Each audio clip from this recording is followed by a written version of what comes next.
that's all right. It's me and you. We got a special kind of friendship. I am not your friend. Sure you are. Fishing buddy? Here you are, fishing buddy. Sure thing. Hard to believe that only one of those gentlemen has Holy an shit, Academy you were loud. Award. You came in hot. Let me go check your volume. Yeah, wow. It almost made me want to pull my fucking headset. Wow, you're way up there. Let's drop that down to about 86. Yeah, I'm gonna come down off of this right here. Yeah, don't do it. I'm doing it. You're at 85 now. You're at 85. Okay, thank you very much. Yeah, not quite as loud. Let's see who's all here right now, so we can say hi to him. There's Gambit. Gambit got here at 11:52 in the morning for you and me, Keith. Wow. He's been here for a fucking while. He's in Sweden though, so that's 7 p.m. for him. Hello, sweet. Or 6. Yeah. Your 11 is 6. Hey, sweet. Norwegian for man. Wait. Do it. Hey, Sweden. They call me the Gambit. There you go. I see our good buddy Snorts here. What's up, buddy? How you doing?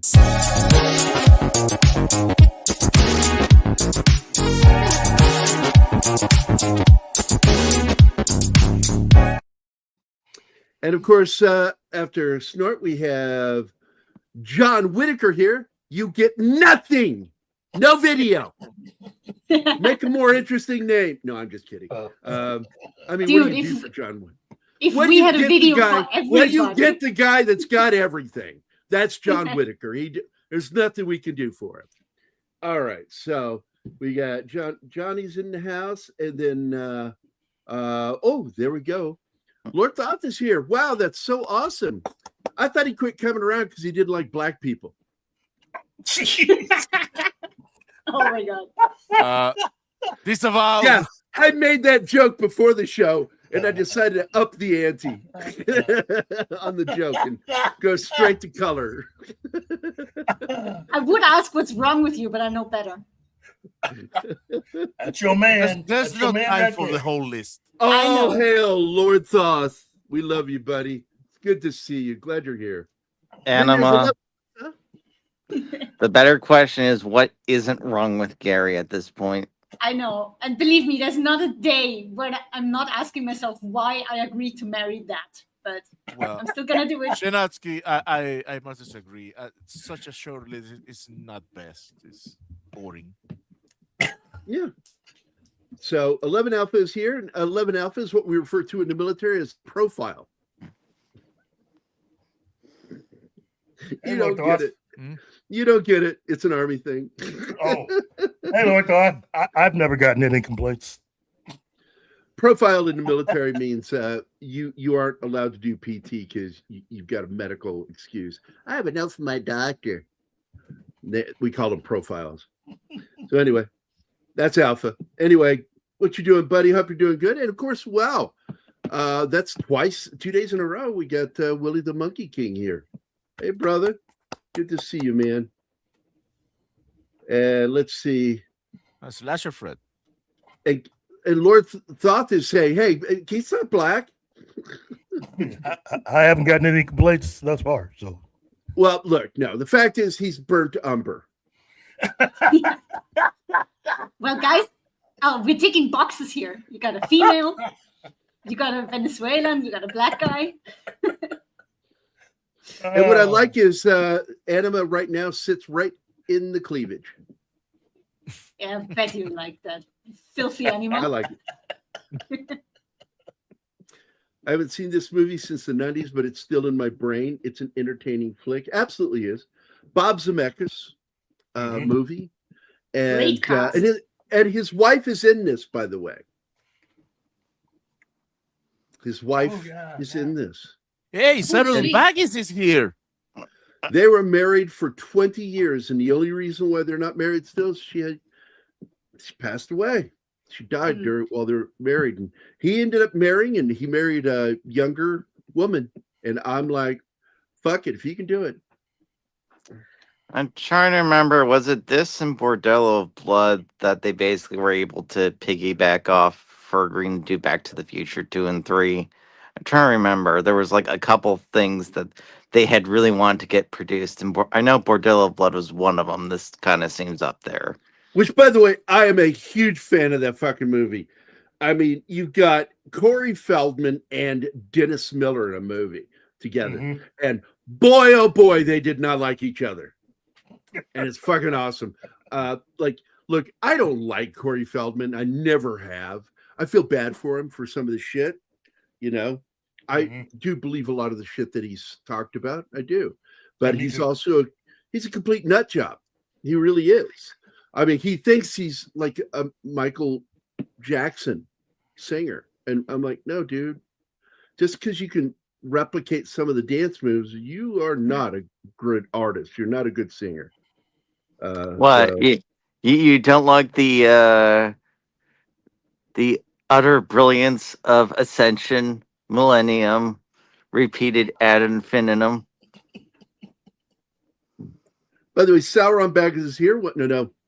Are you guys familiar with the alternate ending and all the deleted scenes? And what? There's an alternate ending? Yeah. I forget if they filmed it or not, but whoa. Just remember this. It's a Bob Zemeckis film. It's gonna have an alternate ending. Bob Zemeckis is kind of known for that. How am I supposed to know that? Beowulf didn't have an alternative ending. I don't think. Did Forrest Gump have an alternative ending? Yeah, that's where he got AIDS and died at the end. What? Sarah, I did not know. No. He just made a mashup of Forrest Gump and Philadelphia. Oh, No, I'm not. You don't remember Forrest Gump because that's what Jenny died of. And then she had sex with Wallace You're Beck. right, I don't remember that. no, they never really state what Jenny died from. Just that it's she fucking did. AIDS. Yeah, it's Of course. It's Now, kind you of should have said. And even the script writer, when asked about it, was like, I think it's supposed to be like some type of sickle cell shit or something like that. You don't die from that, though. Whites don't die from that. That is a well, white people don't African-American get disease. sickle cell anemia. That's unless they have Negro blood. Dude, Yeah. I always assume that everybody that I know I watched that movie assumed she died from AIDS. Yeah, well, they try to imply that it's supposed to be something else, but even I thought, yeah, it's AIDS. It's AIDS. So, okay. You know, That was the thing of the moment. Everybody was dying from that. yeah. Oh, hepatitis C, which was in the sequel book mentioned. Yeah. So just basically the alternate ending that he's talking about is where it's 27 years later, and basically they're more well preserved. Goldie Hawn and Meryl Streep's characters, and they're watching as what's his name, Bruce Willis's character, lives a happy life, and he's married to Tracy Ullman, I think was the wife. I think so, yeah. And her entire scenes were cut from the film, and because the point was to have them fall in love and be married in the end, and they watch him have a happy life, and that was kind of the end to that part, and a mortal life. And Helen feels envy and regret over their eternal empty existence, providing a somber commentary on the cost of their vanity. However, and it's a dark ending, and Goldie Hawn and Zemeckis both took it out to 2 different places and did a test screening, and it didn't go over well. So they went back and shot a whole new ending, which is the one that we have now. So. Yeah, the ending now. I like which it I think is funny. Yeah, they live like eternally, but all they're doing is paint each other, trying to make each other look painting each other's asses. Yeah, they're doing a bad job. And I'm wondering, Isabella Rossellini doesn't seem to have to do that. So what's her secret? Because we don't know. Die. We don't know. We never see her being repaired. No. She doesn't need to be repaired. She hasn't died. The problem with these two is that they died. Oh, that they died. Ah, So they are Got it. corpses. Yeah. Mhm. That's why she gives a shit ton of warnings. Also, there's a whole bunch of stuff that wasn't even shot but was scripted about where she was actually went into like her backstory. oh, and that's so funny you brought that up. Like she gives the warning after she drank it, and now you give a warning. Yeah. That's correct, yeah. That is so fucking funny. It's one of the implications about this movie is it's also about the cost of fame. It's about getting into the industry, being a part of the entire entertainment industry. And you also know it's inspired by something, right, Keith?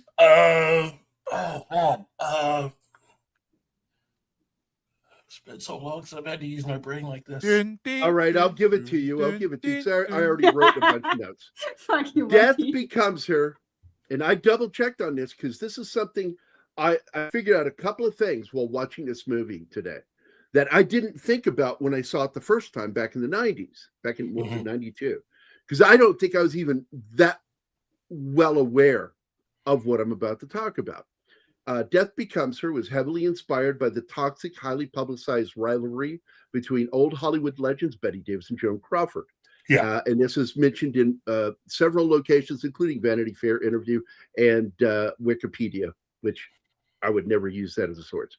Their infamous relationship defined by deep-seated jealousy and epic battles for attention.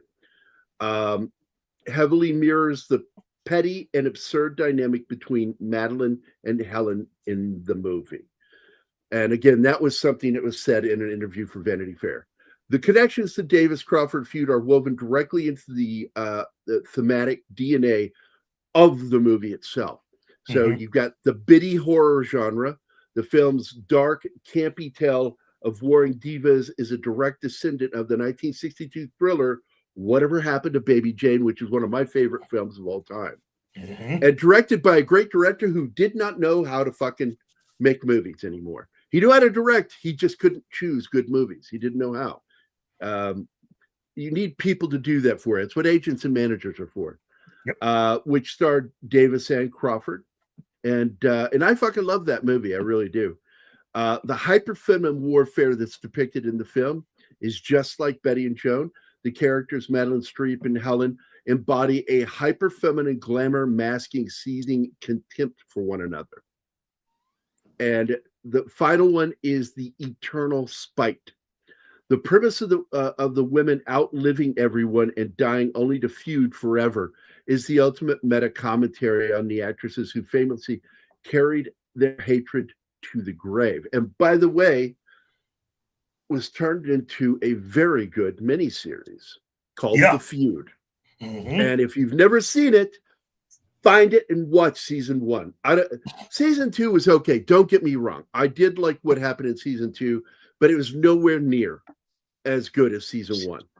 That series, the first series, was so fucking good because it told so much detail and threw so much in there. Left some stuff out. Oddly, I'm like, you got a mini series, you're going to leave stuff out. But they did. They cut some stuff out because they didn't think it worked and made one look worse than they really were. And I'm like, well, then you should do that then. You should show it, warts and all. You know, this leads me to think that maybe we should do a show where we're talking about our top 5 list of the best TV shows that had an excellent first season. Just phenomenal first season. Yeah. And whose and second the Feud season had a great one. Yeah. It's really good. It's basically season 2 was Truman Capote versus the Swans. Yeah. His Swans. And I watched it, and it was sad because it was the last thing Treat Williams did before he died. I watched it, and it was good, but it wasn't as good as season 1. And I understand there's a third season. I haven't bothered to even look to see what it's about. I was kind of disappointed with season 2. But what's this? So many homages to both Whatever Happened to Baby Jane and All About Eve. Yes, I like that one, both with Bette Davis. But I got to tell you, there's something else that caught my eye while watching this film. And though the movie was before this one.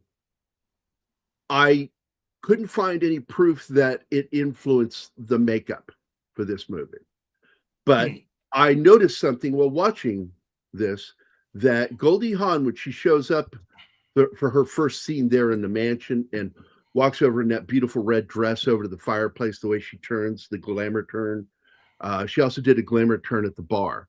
And I'm like, holy shit, is it my imagination? Or does Goldie Hawn look like the gremlin, female gremlin from Gremlins 2? Oh my God. And I said something to Anima about it. And I said, I'm going to go look it up. And I looked it up. And yes, I fucking nailed it again. Yes, the female gremlin in Gremlins 2, the new batch, officially known as Greta, was directly inspired by iconic Hollywood actress Goldie Hawn. Her distinct look, her eyes and her lips, heavily influenced by Hawn's signature 60s, 70s aesthetic.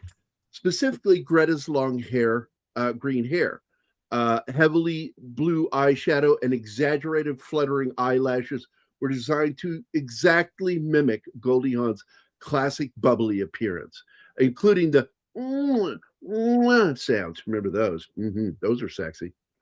So the design, while male gremlins have spiky, bald, and uniform reptilian heads, Greta's stands out with a very glamorous, albeit monstrous look, sporting bright red lipstick, puffy lips, and a beauty mark right above her lip, which is from Goldie Hawn too. The inspiration, legendary creature designer Rick Baker crafted her physical features as a playful, satirical nod to both Hawn and to Marilyn Monroe. And there you go.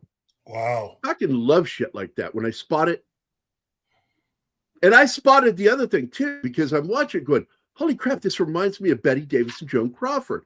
So I go look it up and holy shit. I love that. See, I'm a little more knowledgeable today than I was in the early 90s. Because it was once we got the internet, my knowledge started to expand. Once we got Internet Movie Database in particular, it was my favorite website. And I know the guy who helped create IMDb, according to Joe. IMBD. So yes, and that was it. That's all I wrote down. And then I wanted to point out that there were three directors who were very close friends with each other. The first one I'm mentioning is, of course, the director of this film is Bob Zemeckis, or Robert Zemeckis, but anybody who's a big fan of his calls him Bob. And another director who was close friends was the man who did Superman. What was his name, Keith? Richard Donner, former actor. Both of them. Yep. Actors, by the way. And Bob Zemeckis and he are both actors. And but another actor director is in this movie who's a mutual friend of both men, and that is Sidney Pollack. Sidney Pollack was cast in this, and he is not credited for his scene. It's an uncredited cameo, but it's more than just a cameo. He has a whole fucking scene. He fucking dies on camera of a massive heart attack from what he's seeing when he sees her come back to life. She shouldn't be alive. So, playing against expectations, Pollack was an acclaimed Academy Award-winning director known for his film Out of Africa, who occasionally stepped in front of the camera, famously directing and acting in the classic comedy Tootsie. But he was also directed by Stanley Kubrick. Wow. He was in Kubrick's last film. And he replaced another actor last minute. And he came in and nailed it. And that was said by Kubrick himself. He hardly had to do any extra retakes with him. He just nailed it. And I'm always impressed when I hear of somebody doing that. And then, of course, for the comic payoff, his scene where he tries to casually rationalize a patient whose body temperature is below 80 degrees, whose heart has stopped, and whose broken bones are protruding, serves as one of the stand-up comedic moments in the movie. But also like, her wrist this doesn't hurt. Yeah, he said he's bending it. That doesn't hurt you. And the sound that bones are making. Yeah. And of course, so the fucked star up. connection, of course, is Pollock had previously directed Meryl Streep in Out of Africa, allowing for a comfortable shorthand between director, actor, and filmmaker that suited the satirical work and its dark tone. So there you go. I wrote all those notes down just for today. I thought it would be kind of fun to lay some shit on you that you're not going to just find in on Wikipedia or IMDb. And I'm talking to you, Gambit, you motherfucker. There's more functions on your keyboard than Control C and Control V, and I V. implore you to explore those options. Use Hey, those Slasher letters. Fred is here. Yeah, yes. Slasher Fred is here in the scene during the morgue. The nuns skating by, because I said either they're on skates or they're on rollerblades, because there's not much room under those habits they're wearing. It's pretty much the same thing. So it's Down rolls. well, I personally think that rollerblades are quieter, but there are some modern skates that are very well done that could have done it too. So it's either skates or rollerblades. Industrial Light and Magic was directly involved with this film, and they did some killer effects, some things that you probably don't even notice. It was so well done. And some of the CG effects in this were cutting edge. And one of the things that was talked about with the effects in this was the fact that sometimes it's an effect and sometimes it is mostly the actor with just a little additional shit done to him. And one of those is where her head plops behind her. Oh God, that looks so great. That and the hole in Goldie Hawn's It's body. her with a little CG, and when she plops forward, the effect goes away, and it's actually her bringing her head back up. I'm like, that was fucking cool how they did that. They pulled out some really cool effects in this movie. If I remember right, it was, what was it, Movie Magic? I think that was the show name. That was one of the films they covered, was the making. I remember that. Alan Silvestri, give him a big hand. Great. Alan Silvestri, great composer. Yeah, he's another one of those composers that we all like, but we don't get enough films with them, so they don't become as famous. But Alan Silvestri was good. That's because he passed away, I think. I think he's gone now. So not if he took the potion. I mean, he did do the Back to the Future soundtrack, so all those cues that you can just remember off the top of your head. Yeah, that's what happened. He went back to the future. Oh, okay. I mean, there is a fucking other little nod in this film to somebody that's real. Is the scene at the end of the party when Bruce Willis's character is trying to escape. He steals a silver sports car, and the guy that turns around that owns that sports car, James Dean. Yep. Still young. He took the potion and had to disappear from Hollywood. One of my favorite. Somebody showed their fucking limey roots. My favorite bits of this movie is a blink and you miss it moment where Menville steals. Yeah, that's what I'm talking about. Yeah. That's what I'm talking about, Sean. Perfect. Excellent timing on that. That speech that he gives to all those of you who had to fake their own deaths, no making appearances for headlines. You need to stay put.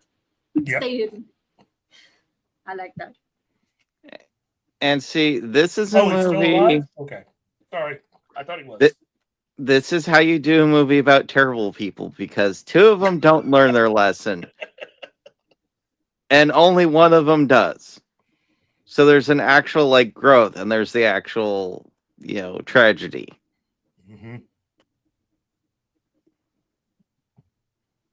Because he is not a good person. Oh no, he's a very weak man. Now, Nancy Fish is in this. She's not a well-known actress, but she's in one of my favorite roles in one of my favorite horror films ever made, is Exorcist 3, Legion. She is the nurse, the bitch nurse that George C. Scott keeps having run-ins with at the Catholic hospital. And she is so fucking funny. Her dry humor in that movie made me a fan of hers, like right then and there. And she's been in a lot of movies, man. Like The Mask with Jim Carrey.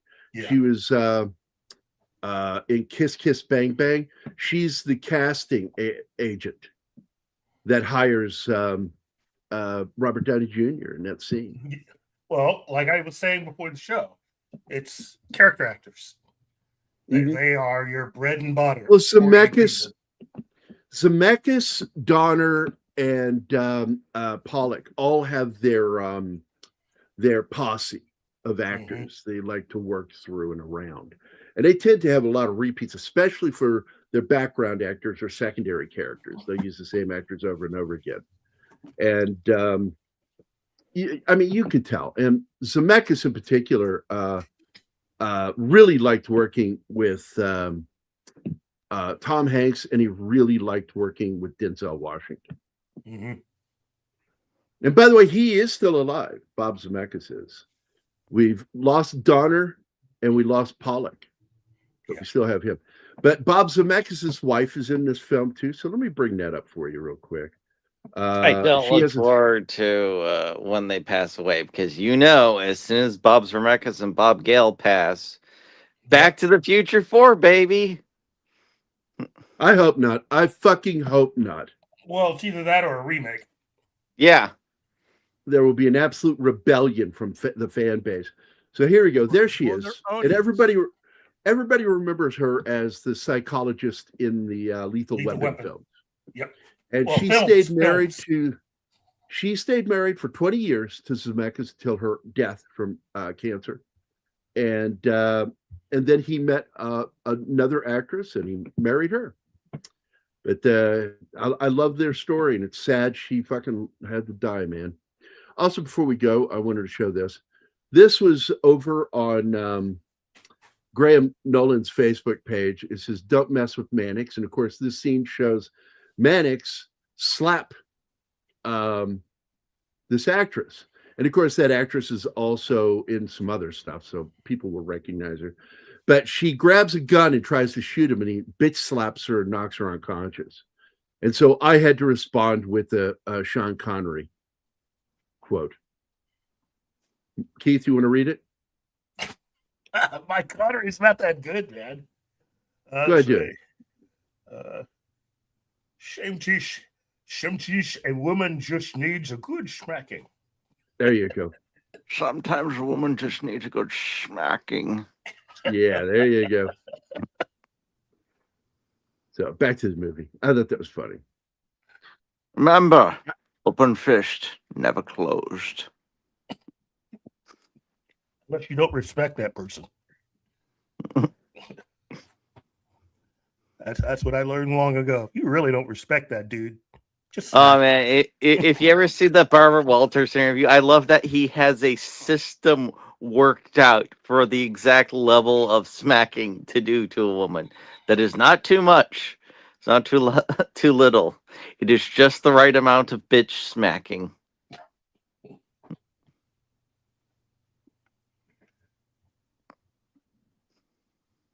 Oh, I got 2 more images I meant to show, and I forgot to. There we go. All right. So here's Goldie Hawn in that scene with the dress and the hair at the bangs, and then boom, baby. Yep.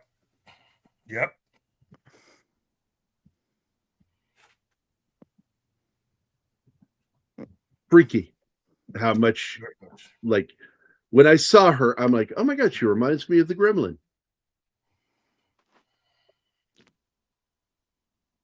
And she became a creepy cat lady. There's nothing creepy about being a cat lady. I'm not saying you are. I'm saying the type of environment is the crazy cat lady thing exists for a reason. And she's unrecognizable in that fat You're suit. not helping yourself, Shen. Yeah, no, you're digging your own grave. But go ahead. Go for it, man. Knock It's yourself fun out. watching. Can anybody name the movie that is on the screen right now? Oh yeah, it's Harry Palmer. The first one, Ipkiss File. Files. Ipcris File. Yeah. Right, file. So I want to point out too, Dean Cundey, John Carpenter's main director of photography, was the DP on this film. He kind of outgrew working with Carpenter and went off and started working with Spielberg and Zemeckis and Donner. He had a great career. It's cool shit, man. And of course, like Keith brought up, Alan Silvestri was the composer. And Alan's done some great soundtracks. Yeah. And yeah, he's still alive, by the way. Yeah. He's in his I 70s. realized. But he did Avengers Endgame, Back to the Future, Ready Player One, Forrest Gump. I hated Ready Player One. I don't know why had anybody fun likes with that that. movie. Me No, too. I had did fun not with like that. it. I was so annoyed with it. Why? It's just so, it's like nothing but member berries, and it annoyed Yes, me. the movie is empty. They took all the interesting part from the book. From the book, took it out. Yeah, All the good shit. Spielberg did the same shit with Jurassic Park, the first book. They he takes a good material, take all the real interesting thing, and only leaves the action. That's right. Yeah, So let's get into Zemeckis. Wait, what? Shinatsky? I was agreeing. I said, yeah. Oh, okay. So I'm going to get into Alan Silvestri here with some of his soundtracks. Starsky and Hutch, Chips, T.J. Hooker, Manimal, man. Then like his first big film, Romancing the Stone. Then he did a piece of shit film that was produced by Spielberg, Fandango with Kevin Costner. It's an awful movie. But then he did a good movie, which I like, called Cat's Eye, which is like Creepshow, but with cat instead as the central character for the segues, you know, the in-between scenes. And then he did Back to the Future. And then he did a great film with John Candy, Summer Rental. They did a shitty movie called Clan of the Cave Bear. And then he did a really awesome bad movie called The Delta Force. Yeah.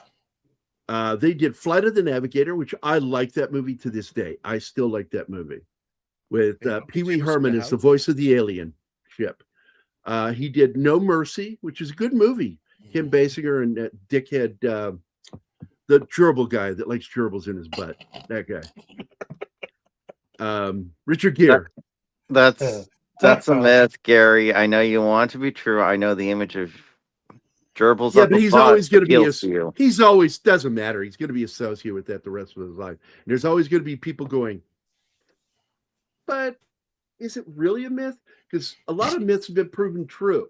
So he did a movie with Richard Pryor that should have done better than it did, sadly. Critical Condition did not do well. Outrageous Fortune, which was a fan favorite at the time, but I didn't think was all that great a film. But then he did Predator. Yeah. And he fucking knocked it out of the park with that soundtrack, buddy. And then he did Who Framed Roger Rabbit and Overboard with Goldie Hawn and Kurt Russell. He did the horrible, I mean, good God. I don't believe in public crucifixions, but the guy who wrote and directed that film should be publicly crucified with rope, not nails. Mac and Me. That movie is just that bad. And look what You should- Sauron's back in it's saying here. Speaking of that, play the clip. Play the clip. Oh, someone played the clip. Yep. Okay.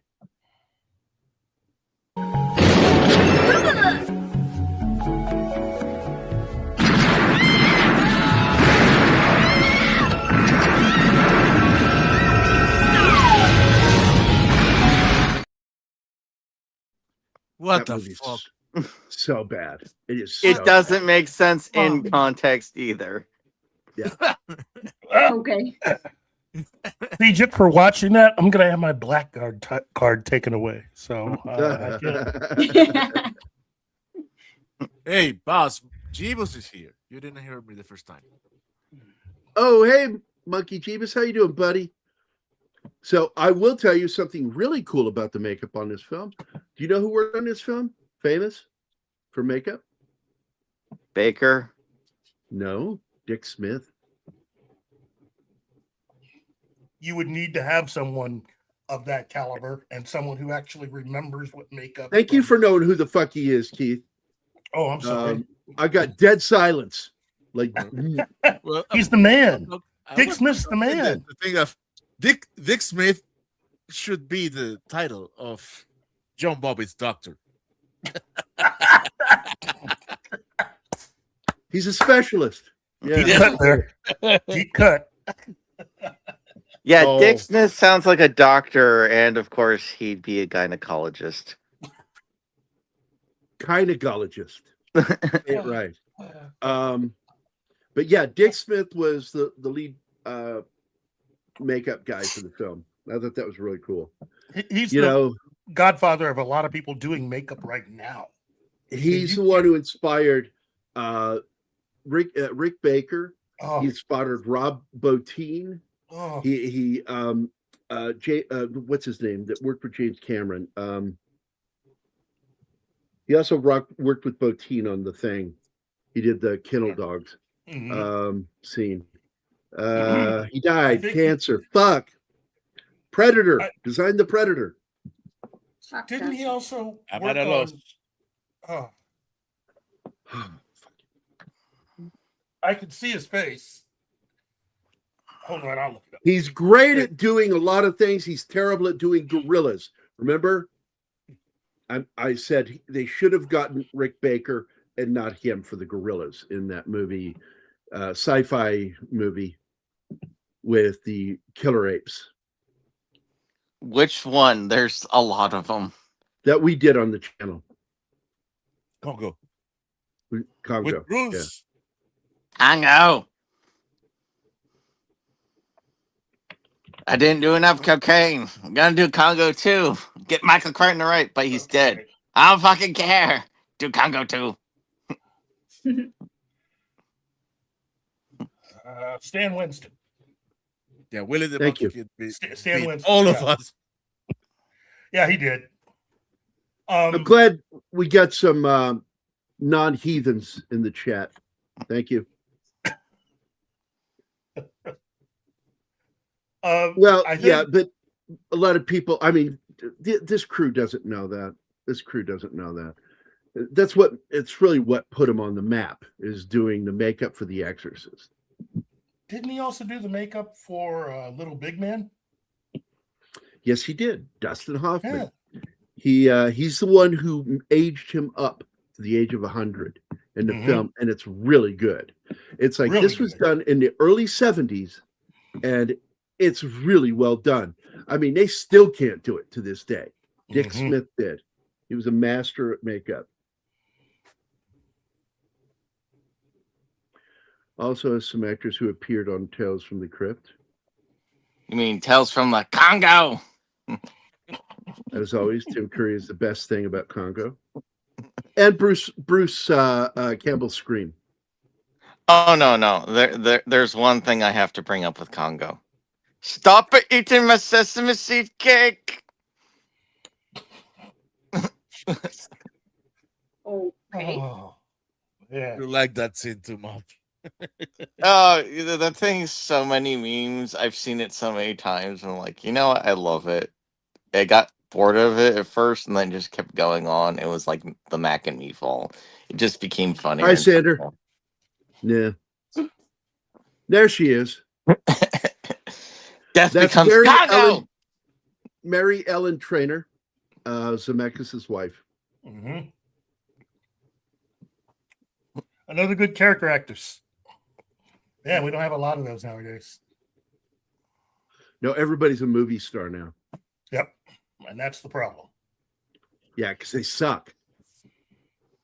What, And they're not what good does- at it either. They're not good at being a Hollywood actor. It's like you get these people who shouldn't be famous out there just constantly doing politics when they should be promoting a film. Yep. That damage. I still don't understand how Zendaya became famous, and I just want her to go away. Oh, not for her acting. Because she can't act. She only scowls. She has one facial expression. Yeah, she And she that- has scowling, and she has, I'm going to say, snide remarks. She I has don't know one who- facial who- expression, and that is, I have to poop. Who? Zendaya. Oh, She has I have to poop face. I'm sorry. Oh, God. yeah. When he spits the fucking cake out, is fucking hilarious. He's talking about Tim Curry. Stop eating my sesame cake. No, you do have a good character actors. They're just being pushed out by celebrities. Yeah. It was the first film where CGI skin texture was used in the shot where Madeline resets her neck. Yeah, it still looked really rubbery, but it worked. See, this is the era I like when they were with CG because they still had the craftsmanship behind everything and they didn't go, well, you know what, we'll just fix everything in post because CGI can just do everything. They plan things out, and that's why stuff from this era, a lot of it still looks good, if not better than what we're doing now, even though the Yeah. technology is ancient in comparison. Yep. Well, I don't believe that Spielberg was on the set, but I do blame him for what happened because it was pressure from him that led to it. And he should have gotten more of the blame. And that always pissed me off. And I too, like you, Snort, I hate letters from Iwo Jima. Irrelevant music trivia. There are 45 lines in the lyrics of Nazareth's Hair of the Dog. 33 of them are the same The line. fuck? Now you're messing with the son of a bitch.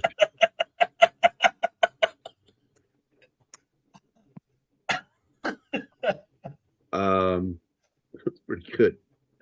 CGI was for a very long time popular in the mid 90s until the freaking change of technology happened in the once 2000s hit. Yeah. Well, it's that it became a crutch. We could spend more time on the set getting things right, or we could basically throw it off to the CG department, which is a bunch of people we don't care about and are underpaying anyways. Whereas with Union Set, it's like, oh, we actually have to pay a good amount of money. So, fuck it. Yep.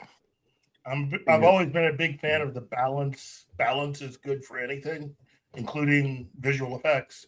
You should always have a balance between practical effects, definitely makeup effects, and a seasoned stunt crew along with CGI. Yeah, the issue with a lot of those things is all those things cost money. And if you want to do to a certain amount, money plus planning, of course. Because I concur with Just to let you know, Graham Nolan said that was fucking funny, what I said. Sometimes a woman just needs a smacking. Sometimes a woman just needs a good smacking. When Goldie Hawn comes back from the dead and being shot. Oh, look, that scene when she's standing there and what's her name? I forgot her name right now.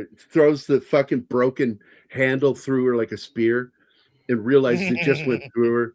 Is so her reaction to that is so fucking funny. She goes, yes. She goes, yes. No. Oh, yeah.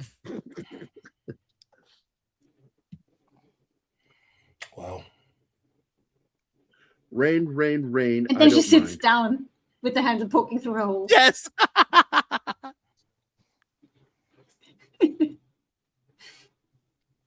Yeah, well, I'm in California. The industry is dying a slow, preventable death that it brought upon itself.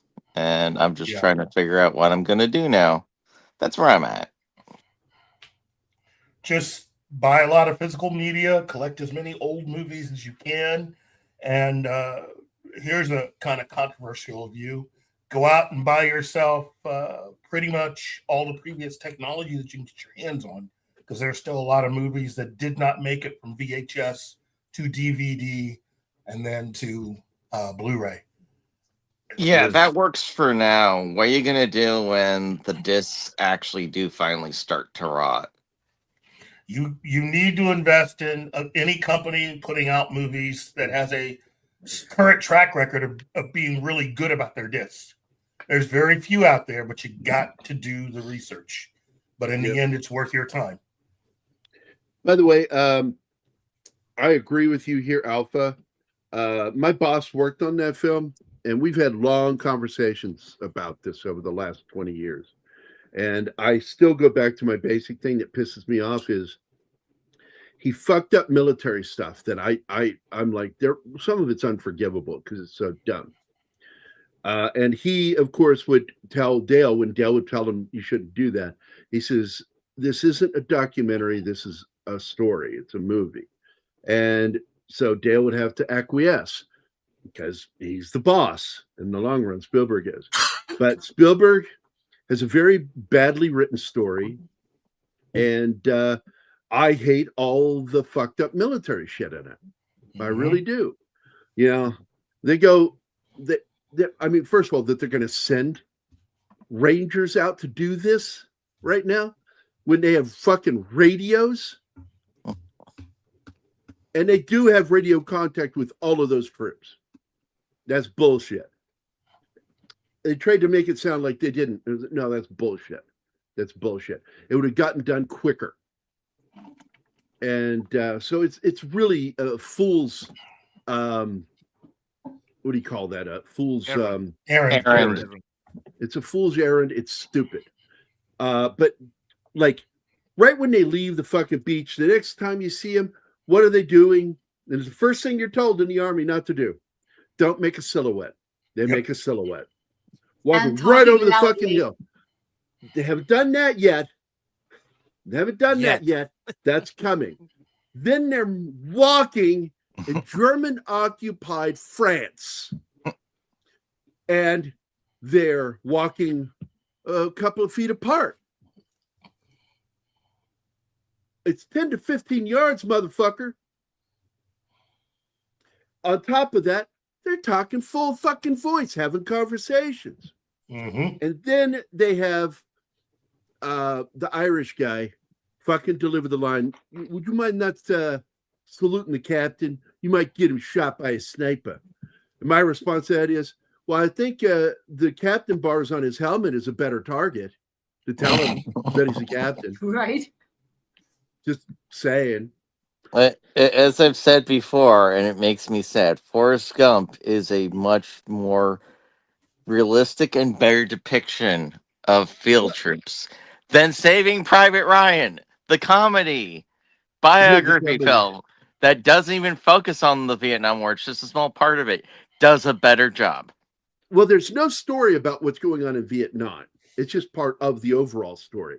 Yeah. But I thought the Vietnam scenes were some of the best scenes, and they're great combat scenes in it and very realistic. And I love that fucking movie. I've heard people shit on that, and I'm like, fuck you. I like that movie. Wait. There are people that actually just come right out and start talking bad about that. Really? Oh, yeah. I know people who think the movie's stupid. And I'm like, what you hate about it, maybe it's because you just don't like Tom Hanks. I don't know. And I understand that because I made that joke when I was working for Tom Hanks, and it got back to him, and he agreed with it. He didn't laugh at it. He agreed with it. When I said Tom Hanks can only play two characters, Forrest Gump and Tom Hanks. And his response was like that. And so I'm like, there you go. He agreed with it. It's true. But I took that back, and it's not because of Philadelphia, but it was one of his other performances that he did that really fucking surprised me. And it was when he played the old man that dies at the end. Oh, Green Mile? No. Oh, wait, no, he doesn't die. I like that. End. He's still living at the end. Yeah, he's immortal, as I recall. Him and the mouse. And but no, it's the movie where he's an old man, he helps the neighbor across the street learn to drive and shit, and he's a cranky old neighbor, and then ends up taking care of people, helping him, and then one morning they notice that he hasn't shoveled his lawn, and he's fucking laying in his bed dead at the end of the movie. I thought it was a damn good movie. Mm-hmm. Spielberg's most recent film was, we don't even recognize that as a truth. I think you're just making shit up now, Sauron. That movie doesn't exist in this world, at least not in mine. Speaking of this movie, Rossellini is hot as fuck. I wish I Oh my God. Yes. Yes. Hold on. Oh, I'm sorry. I thought you said Mussolini. I'm like, what the fuck are you? Rossellini. Rossellini. Dude. I'm just not rolling the R like you. Dude, being Bruce Willis' character, I will say I would drink this only if you stay with me. That's it. By the way, I'm going to tell you, of the women in this recognized movie, him. the only one that I would ever be really attracted to is this woman right here, because I think she's fucking gorgeous.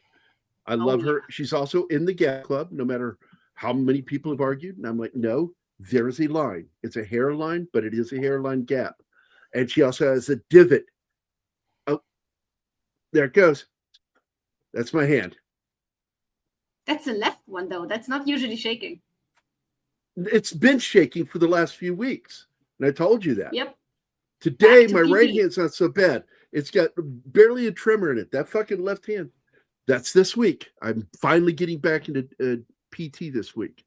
Let's see. I was talking about Disclosure Day with AJ from Y-Files. Love AJ. And Oh, what do you know about this? Slasher Fred says, I read that this movie was going to be a Tales from the Crypt movie. Really? It would. I'm not surprised because it sounds like it, but I'm glad they turned it into a full feature. Yeah. It didn't. I mean, Tales from the Crypt's just it's a framing device for kinds of stories. You could do something you would intend to be a Tales from a Crypt movie just as a regular horror movie. You don't need to have the rights to Tales from the Crypt.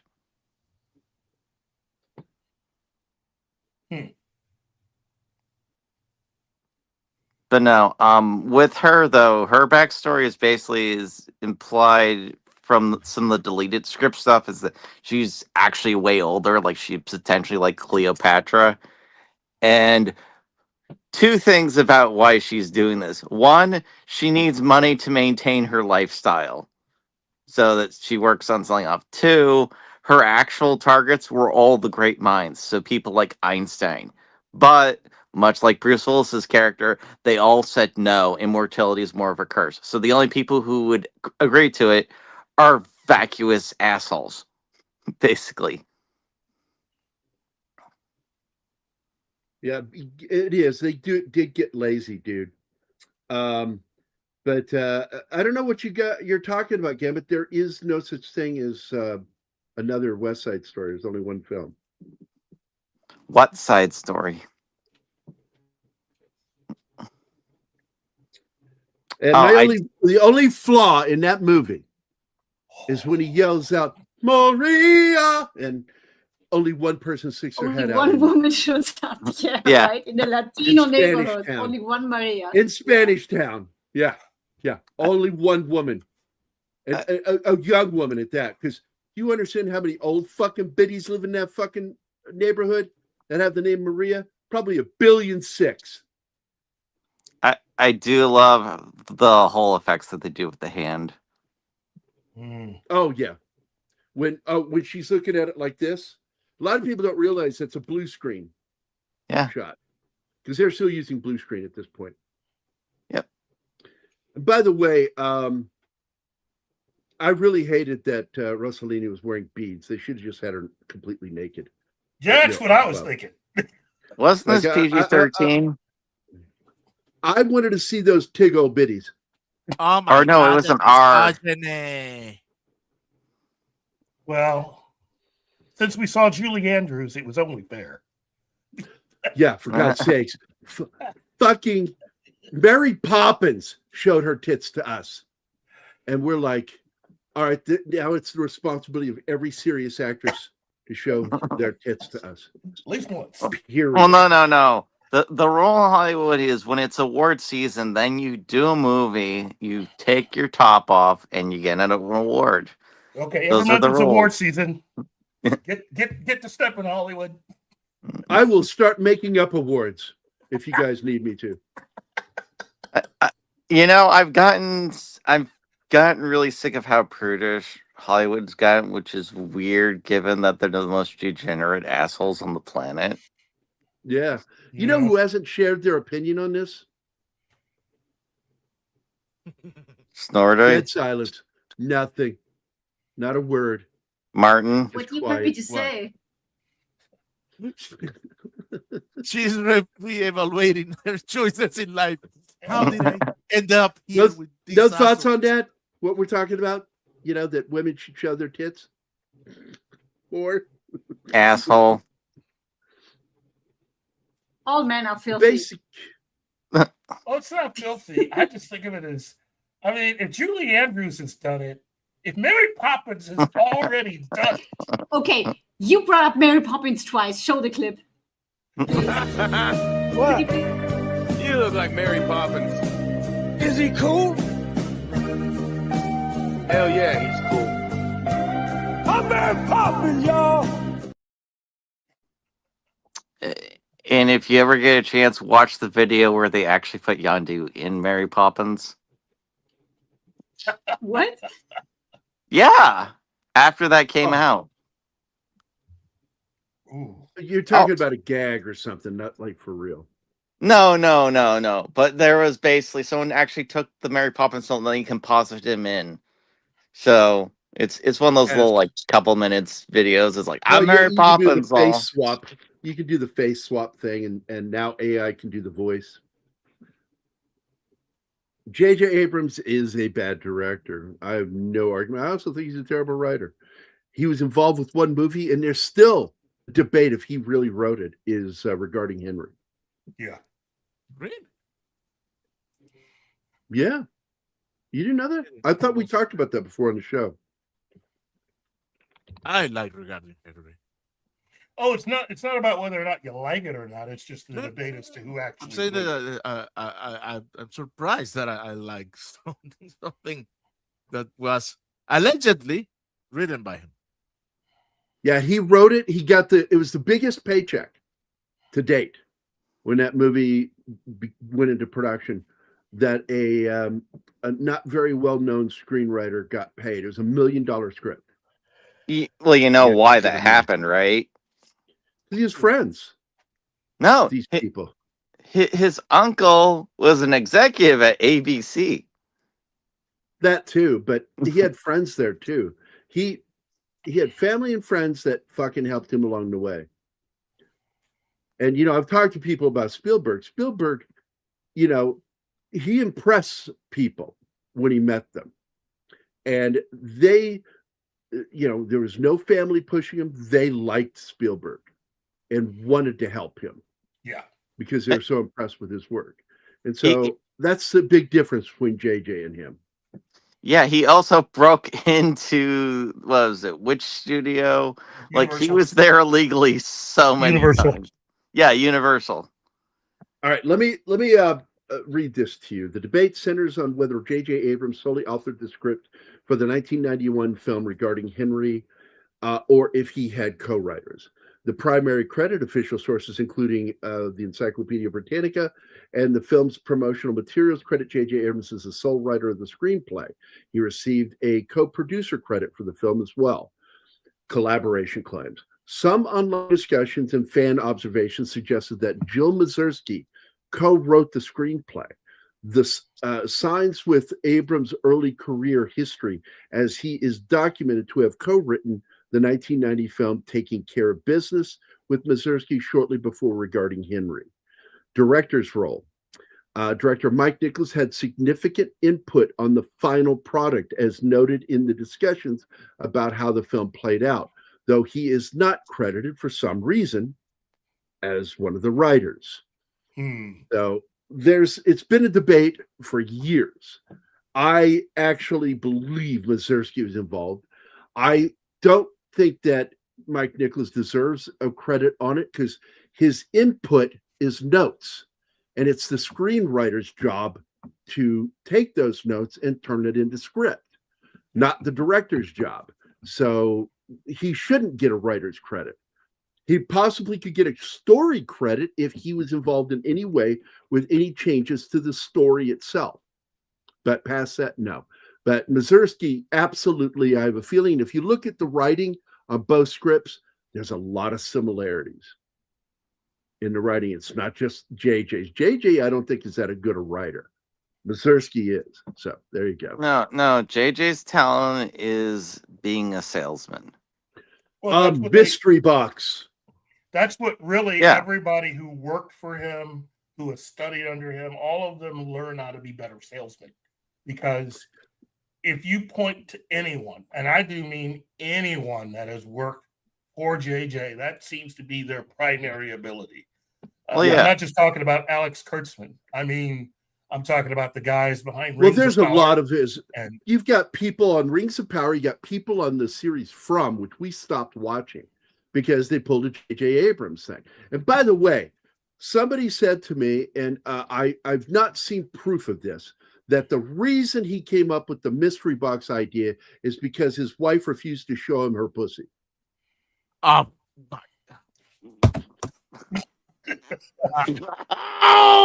he's rolling, everybody. Okay, Anima, just when you finally meet him, just keep hitting him and don't stop. Oh, she's already met him. Whoa. We have 6 in the Hi, chat. 6. Check my DMs. You know, Shanatsky, that I'm going to smack the shit out of him. Yeah, I know. I'm saying don't stop. Are you going to smack me or are you going to smack me? I will smack you with my teddy bear. You know, so there are some men that pay good money for that. She will follow you around with a spoon and just keep hitting. Oh, no. That's what you have to do, Arima. Take his nice beaver and smack it with it so he can say he has been beaver smacked.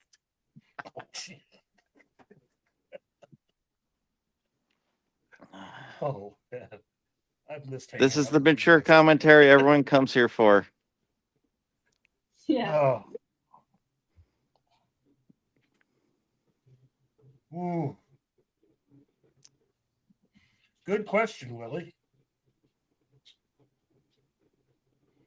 Yeah, I always find it interesting how there's no stories about immortality, about how great immortality is. It's always, wow, this really sucks, and yet people still want to be immortal. Interesting. Gambit says that Kevin Kline was the first choice to play Manville. I think Kevin Kline would. I could see it. Kevin Delaney Kline.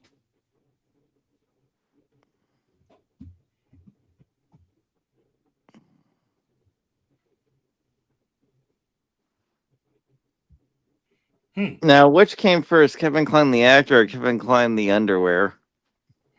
Oh, God. That's Calvin Klein.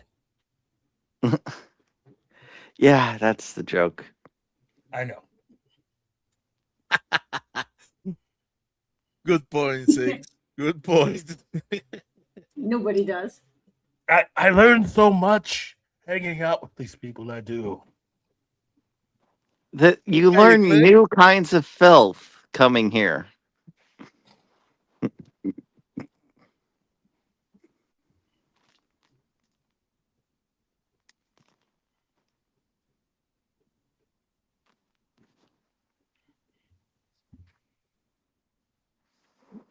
Sorry, I'm talking to Mephisto. Well, that's all good. And I just messaged you, 6. Oh, she replied to me. No worries. I got it. Wait, Meth? Is Meth here? No, he's messaging me. I think that Meth is usually raiding us at this time because that's when his show is over. Yeah, but I didn't see any message. I think Kevin Kline would have been very good at doing this. It would have had different energy for sure. Yeah. It would have been a very different energy with Kevin Kline. Oh, instead of Bruce, yeah. Yeah, Bruce is more of a somber actor, whereas Kevin Kline is high energy, like on cocaine. Yeah. Hold on, what was that last one? He steals my jokes and calls me like, who is he talking about? Why is he a Joker puppy? Okay.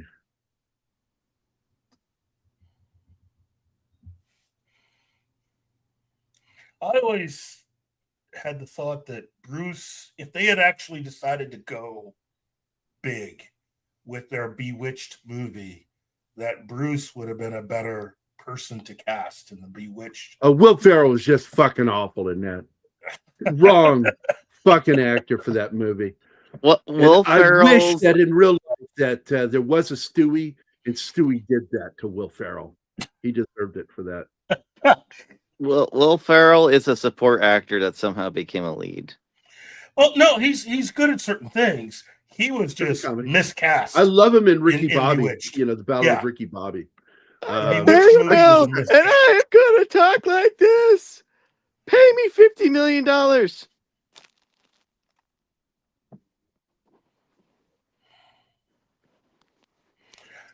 Okay, Monkey. Yeah, I also agree. Jim Carrey would have been fantastic in the Bewitched movie. Oh my God, he looks like Darren. He really looks like Darren. And you have to be able to do all the funny kind of now Jim Carrey would have done a good job as, but which Darren? Dick Sargent. Darren. There's a couple of dicks. It really was a couple of dicks. Dick Sargent and Dick York. Yeah, I think. Jim Carrey kind of looks like a cross between both, which means he would have been perfectly cast. He was the son of two dicks, which a biological miracle. Yeah, that just sounds so wrong. Yeah, it's a biological miracle that two dicks made Jim Carrey. Look, Dick York was a tragic character in real life, and what happened to him, and I don't think he was treated very well. No, he wasn't. He was kind of mistreated on the set, but it didn't get much better when Dick Sargent joined to take over for the role of Durwood, and because that's what Esmeralda called him. But the actress Agnes Moorehead was not nice to Dick Sargent because Dick Sargent was replacing privately. No, he's privately gay, and she did not like homosexuals. How are you privately gay? Oh, that makes her evil. I'm like, no, she had a fucking problem with gay people. Get over yourself. It would destroy your career back in the day because, surprise, the American people didn't like people who were gay. She was one of those people that she was one of those people that grew up, you know, believing, like my dad, that they're all pedos. My dad believed that religiously, that every single one of them was a pedo waiting to happen. And I'm like, no. Definitely. I assume that they have about the same number of pedos in their community, per capita as the rest of society, but not all of them. Yep. Sad but true. I love the 72. Oh, I love dude, yeah. That was a Hammer film, as I recall, wasn't it? Keith? The first Tales from the Crypt movie that came out in 72. That was a Hammer film, right? That's what I thought it was. Here, let me look that up. No, it was. Oh, it was? Okay. I always thought Bruce Willis was miscast in the film. He totally is. He's not this character, but he's fun. But he is not the right character for this. They needed somebody with a more energy as the character. More animated. Somebody who would be believable as having a neurotic crisis. Yeah, you would want, let's see, this was what? Robin Williams, Kevin Kline. Let me think. Robin Williams would have been good up to a point, but it would have been a competition. His Jim natural inclinations. Yeah. I think Kevin Kline would have been perfect. Well, Robin Williams too, because Kevin Kline and he kind of used the same method of acting. Very frenetic energy. You keep making noises, Shanatsky. Say something. I'm trying to, and then people say things. I was saying, Robin Williams, I'd say the serious actor Robin Williams, like 1 hour photo, like give that type of energy to this, where it's just like can be funny, but he's also like borderline just losing it. We're still waiting, Shanatsky. Are you going to say something? I'm just fucking with you. We heard you. Yeah. There he is. There he is. Pollock, I fucking love Pollock, man. And I love it when he gets on camera and doesn't just sit behind the camera directing, because he's actually compelling in movies. He is. When he plays a character.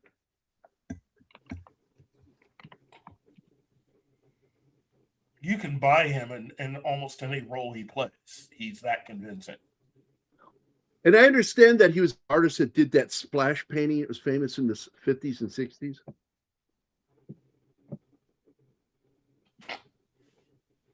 I'm making a joke. It's not him. Paul. I know. I'm not laughing at it. Sorry. I'm not laughing at your sarcasm. So no. He's great. Like in the movie Tootsie. Yeah. When Dustin Hoffman comes up to him, he's his agent, and he thinks it's some psycho woman, and he goes, "No, it's me, and he's like, "What the fuck?" It's me. He's like I said, he's in Stanley Kubrick's last movie, Eyes Wide Shut, which I've watched the film, and I finally get to watch the other cut of it. It's better. I got to say, it's better. I do not like the theatrical cut. But there's this creepy thing that I caught watching it the second time that really is problematic. And then I read that there's this whole subculture that talks about this movie, about it being his expose on pedo Hollywood. Yeah. Because you see Kidman and Cruise walking with their child, getting up ahead of him, who keeps looking back at them, and then goes up with these two men. And it's true. You see those two men following him the whole movie. And suddenly the daughter is up there with those men and turns a corner and disappears with those two men. And I'm like, holy shit, that really did happen in the movie. And it's creepy. There's a lot of weird things with that. Like Stanley Kubrick actually has a cameo, and he did not cameo, I think, in any of his other movies. Now, he's not like Alfred.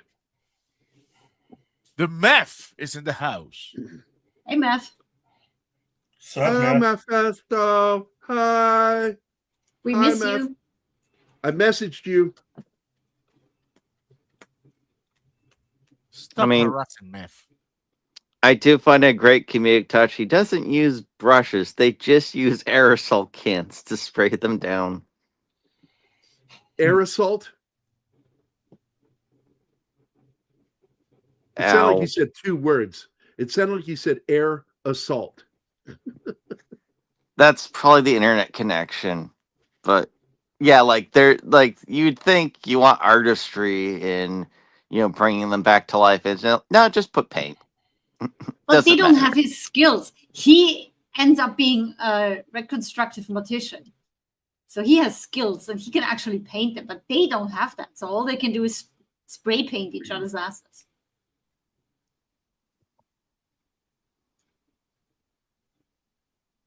I really do love this movie. I really do. Mephisto, buddy, we are always thinking about you, brother. We are always thinking about you. Anima and I love you. Yes, we Keith, do. not so much. Keith can barely stand you. Yeah. What? We love you in the way one loves the least loved son. Well, the way a man loves a man. Oh, man. Oh, jeez. Yes. Now she heard aerosol, and I heard air assault. So it's funny because it's really weird. You have a slight space. And when you say aerosol, it's like aerosol. It's one word. But you go, you take almost a micro break right in the middle. That makes it sound like two words. And you're not saying it wrong. It's just, it took me a second going, oh, wait, you said aerosol. Because I'm thinking, what the fuck is aerosol got to do with this? Aerosol Goodman. Aerosol. Yeah. Aerosol Goodman. Aerosol Goodman. So give Memphis a video. Good night, buddy. Okay, wait. I rename it. Oh, you remembered? Okay, good for you. Jolly good. Very good. Man, is there anything more common in these times than a rural Jew? I love that. Oh man. Oh, Keith doesn't know about that video. Now he does. Now he does. Yeah. Hey, Keith, did you know about this video too? And now a word from our sponsor, Gary's Wholesale Sausage Emporium. Are retail hot dog prices making you crazy? Come on down to Gary's for all your discount dog needs. Was this really the best we could do? Blue Apron passed. Okay. Let's get vulnerable, Langley. Let's get sexy. First caller gets 11 feet of Gary's signature summer sausage. Oh, jeez. Old advertisement. You broke Keith. Oh, and this is Anima's favorite. 2 monkey hookers and a racist dwarf. I think I'm heading home. Yeah? Think I'll come with you. Hey, what's... Back off, Shorty. You don't know karate. Ah! Don't say you didn't have a cover. Short arse.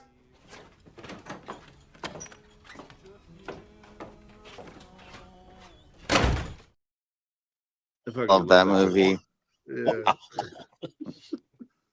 I'm stunned. I am. I'm stunned. I'm seriously out of lush. As long as you don't die in fucking Bruges. I've been there, man. It's a beautiful place. I know. I just love the way he bitches about it, even in the I voiceover. still want to visit, Yeah. bro. I love the whole midget thing. Here you go, another one. What are they doing over there? They're filming something. They're filming midgets. Ray? It has a That's in the depressing midget. payoff. Because, Ralph Fiennes kills himself at the end over the midget because he thought he just killed the Saving child. the main character. At least Yeah. we assume he might have saved him because he still could die from his wounds.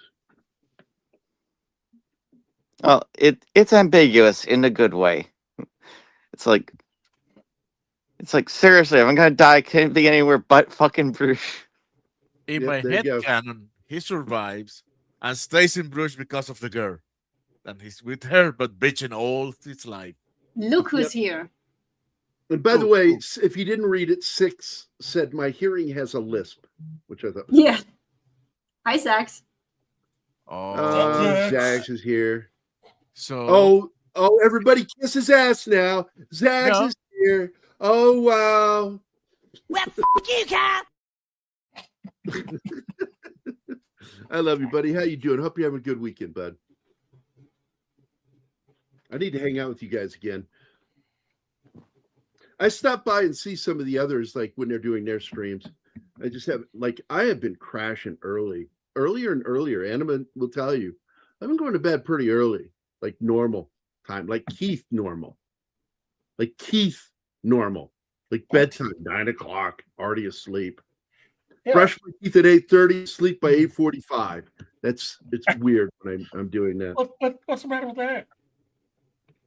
I sometimes go to sleep at like 6 just because being outside in the summer heat, working, weed whacking, and God knows what else, it just sometimes it gets really exhausting. Well, all I can say is it's worked for me up to now. So Holy shit. Tree Rock Creations messaged me with a fucking book. Basically, it's like it's a really lot of comments. what book? Privately. Oh, okay. This is you the here, T-Rock? message. Gary, this is the list of all my gay lovers. No,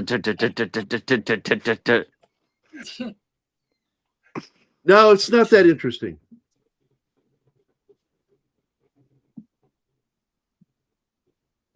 By the way, who was it who was going to play Deathstroke? I forget that actor's name. Joe Manganiello. Yeah, did you hear the news with him this week? What? What news? He opened up about his disease. He has a debilitating disease that he's been fighting for years, and he had I really found it odd, the phrasing. It said, and he had to have an organ. What's the word he used? Amputated. Amputated. He had to have an organ amputated. Extirpated. And I'm like, you don't normally say it that way. And then I went, oh, unless it's that organ. Oh. Are you serious?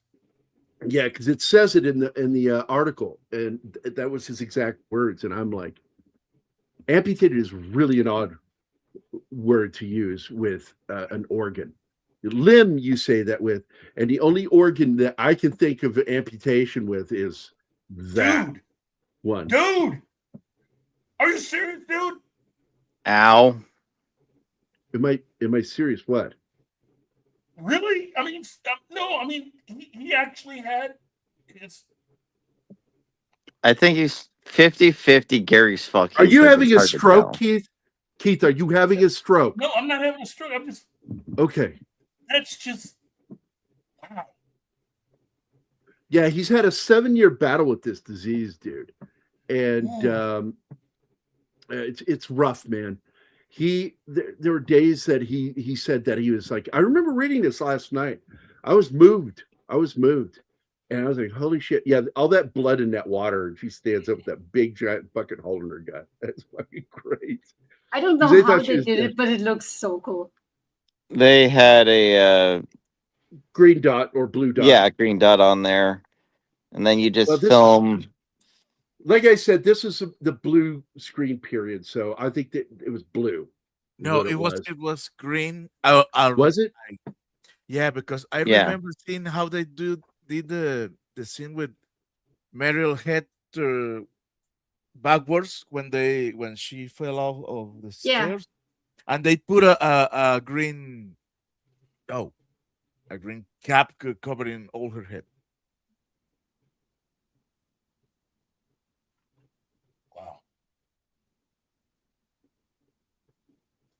Again, yeah, I was looking to see if there's confirm it, because I can be remembered it wrong, but I remember it was green. I'm looking it up right now to see if I can find a photo. I very specifically asked for Goldie Hawn pre-visual effects with green dot. Look up Movie Magic Death Becomes Her. There should be like a whole video on it. All right, I'll do that second. I'm going to try this search engine. See what I get.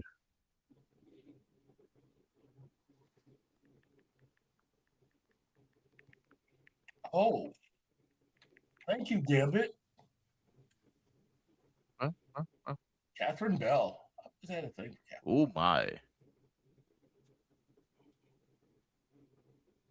The shot where she stands up, and then it cuts to behind her to show through her guts, seeing Bruce Willis and what's her name looking back at us at the camera, really through the hole in her belly. That was really fucking cool, and that was basically an animatronic figure that they used wire control on. Yeah, anytime you don't need to show the head, or in Theorem, you could composite the head on top of an animatronic. There's a lot of different ways you can do it. Yeah, Monkey Jeebus, I know. I still like her. I've always liked Catherine Bell, mainly because I found out Catherine Bell. She's one Who's of us. Catherine Bell? Who's Actress. At this time, she would have been known for doing the television series Jag, which is technically connected to the Magnum PI universe. Yeah, because it is in the same universe. Yeah, just like anything created by him is all in the same universe. Is all in the same universe. Oh, that chick! I remember her. Yeah. Airwolf. Well, she's also a comic book reader. She's been reading comic books for years. I lost all respect for her then. Oh well. Fucking nerd. What a nerd. Nerd ladies, come on. You got to support them when you find them. I did find one video. I don't know if it has it, but it shows like a couple different. Do you have a picture with the blue or green dot? I just want to show what it looked like. I'm on my phone right now, so I can't share that easily.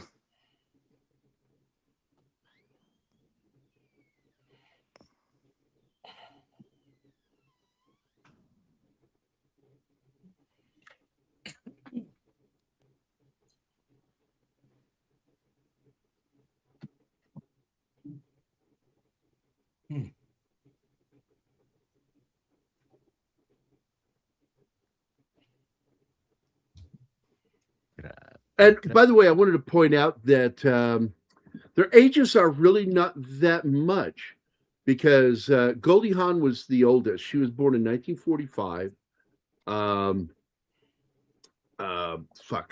What is her name?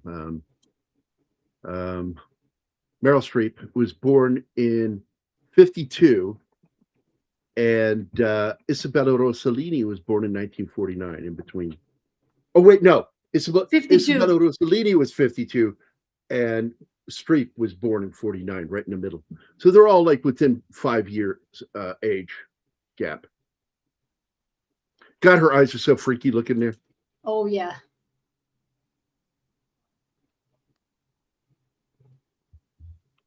Well, when somebody says that, I just pull out the song, Hot, Hot, Hot. Buster Poindexter, anybody? Yep. Former lead singer of the New York Dolls. Yep. Went off on his own and then became an actor and then disappeared. I think he's dead now, isn't he? Didn't he die? Yeah. Although somebody should double check me because I've been killing people off. So yeah. What? You clearly killed him off. He died last year. David Johansen. I Googled it, and my diagnosis is Hashimoto's disease. And he had his thyroid removed. Oh. Oh, that sucks. I still think it's fucking weird. Do you not find that weird to say that he had an organ amputated? Because having worked for as many years as I did in the medical field, that is an odd mix. Because you don't use amputation for surgery like that, an internalized surgery.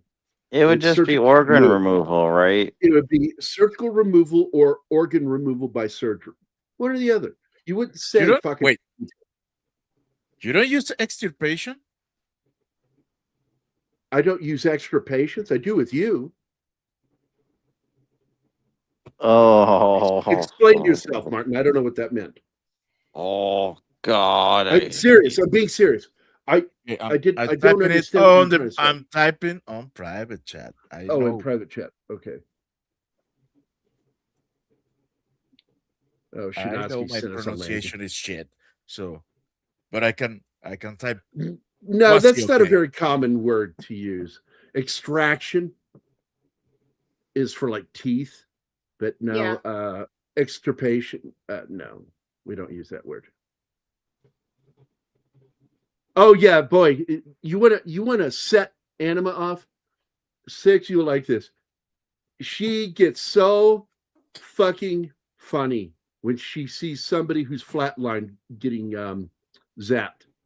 Like, you don't zap somebody with the flatline. Exactly. And I'm like, it's Hollywood. They don't fucking know.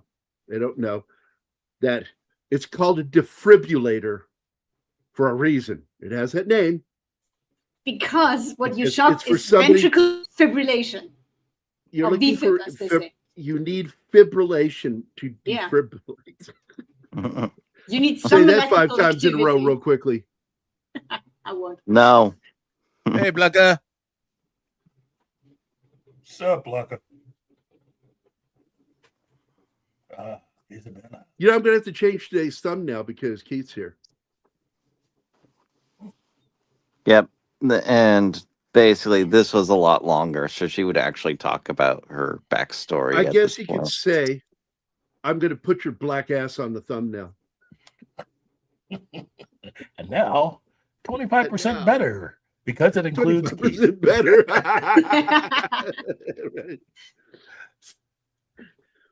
Yeah, it's like now I'm thinking of that scene from Spaceballs. Yo, man, we ain't seen shit. And people don't understand that gag of them walking around with the fucking hair pick. Like people don't know that anymore. It's weird. Like people don't know about the fucking like the fist on the grip. Yep. And the fucking I had pick. one. All my black friends had one. Yep. Every single one. Most of them either put it in their Mostly. Levi's or they put it in their fucking afro. I would get I would get in trouble for having it in my hair, so I had to stick it in the back of my jeans. But I had it.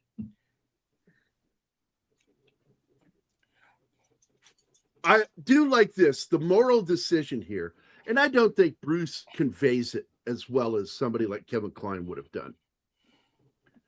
I think it would have been so much better if Kevin Kline had played this part. I really do. I think this film would have benefited from it. But at the same time, I won't take it away from him because we're not getting any more Bruce Willis films. Never happening again. It breaks the heart. I could barely recognize him at the beginning of this movie. He looks so different. She is gorgeous.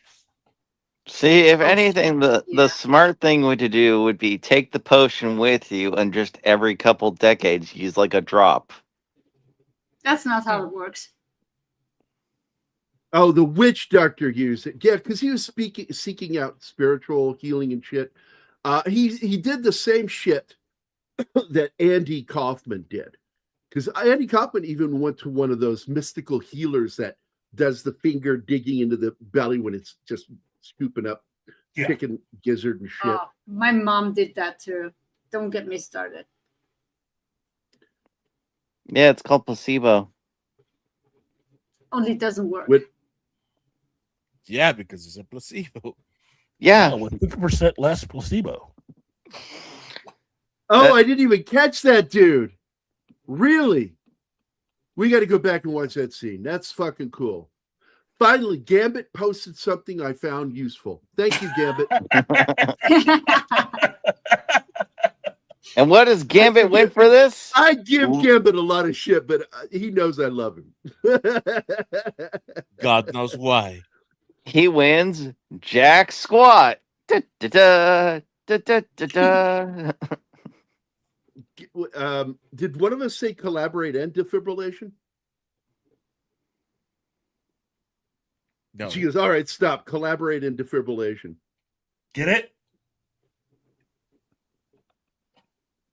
It's like collaborate and listen, stop, collaborate. Okay. I got it. Six. I got it. I don't get it. That's not nice, baby. Yep. Sander, as long as we get our check in the mail, yes, he has. Oh, look at that. Is that supposed to be? I know that's Andy Warhol. That was supposed to be Andy Warhol, and I never caught that one before. Did anybody else catch that just now? Yeah, I caught it. It's Andy. Yeah, Marilyn. Marilyn and Andy. Well, I noticed Marilyn because I know a lot of people think I'm gay, but I'm really straight. I really am. You're deeply closeted. I have a homosexual mind and a straight body, or vice versa. Elvis Presley. Thank you very much. Well, thank you. It's like, hey, we support you in your denial. Which isn't just a river in Egypt.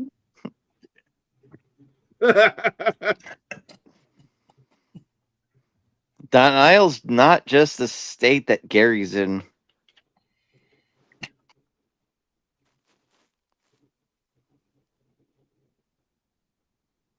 What is that restaurant's name?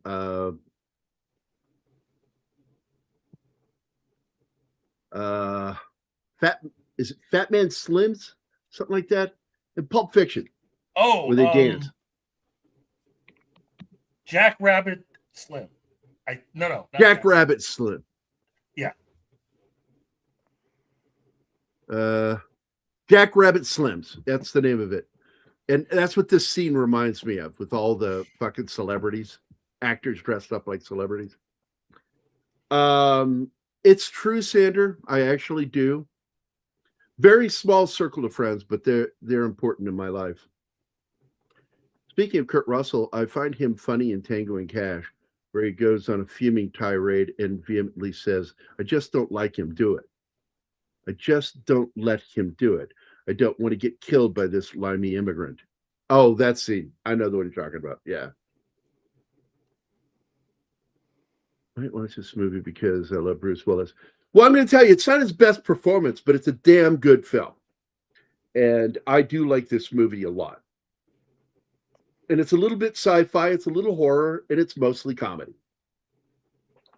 Yeah. Because it's not like horror. It's that Ghostbusters style horror. It's got horror elements in it, but it's not scary.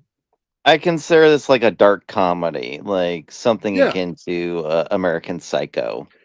By the way, when you go to a video store, if they still exist anywhere, don't yell from the back of the store to the front going, "Hey, where's your black comedies?"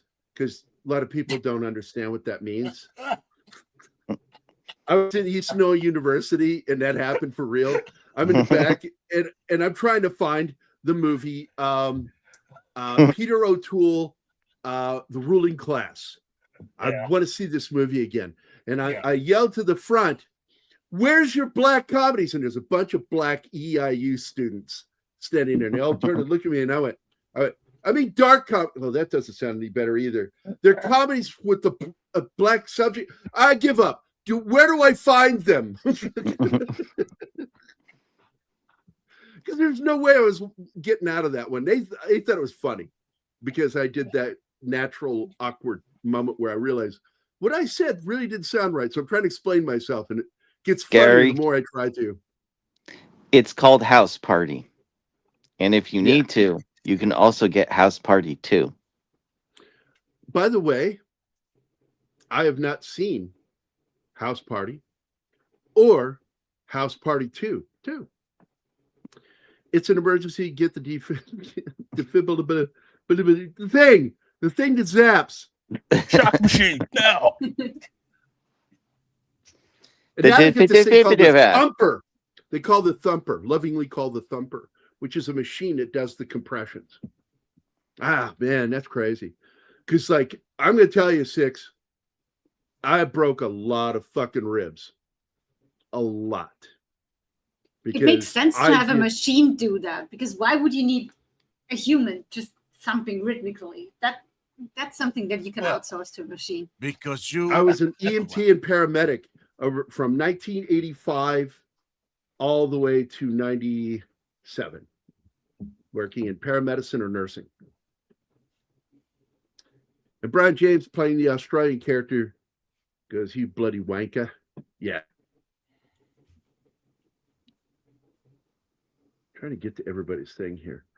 Same people who use ivermectin because they think it treats COVID. Oh, it's not that Bruce Willis is bad or anything. We're just bringing up, literally bringing that shit up.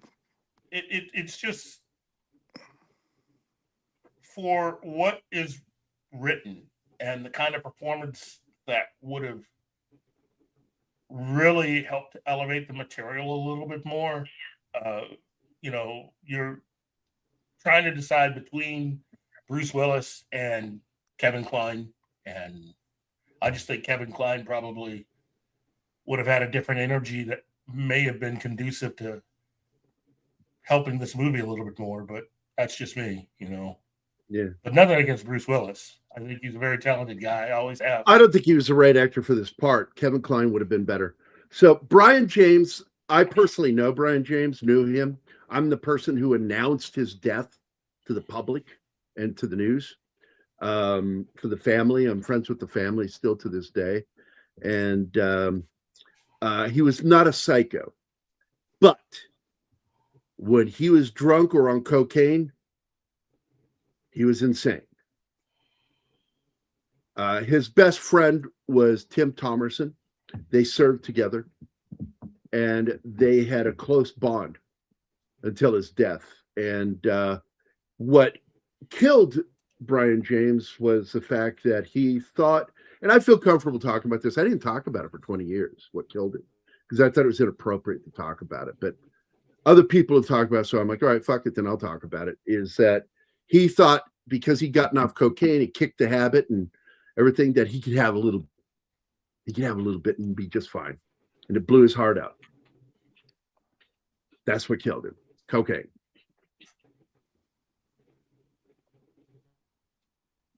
He thought that he could handle it, and he fucking died. Marky for sure. Shut the fuck up about COVID. I'm sick of it. It already fucking happened. I'm done with this crap. Cocaine. Goddamn right, cocaine.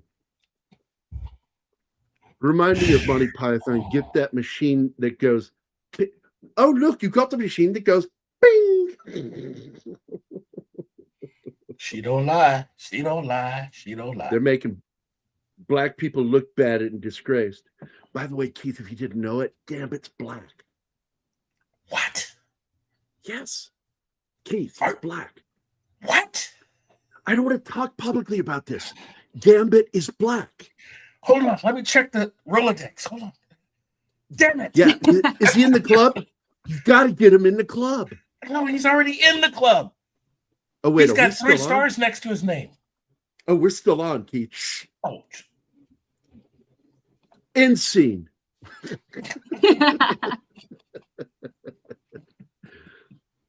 Cocaine. It's a hell of a drug. I love how Rick James says, oh, no, that was bullshit. That was a lie. And then he says, but cocaine is a hell of a drug.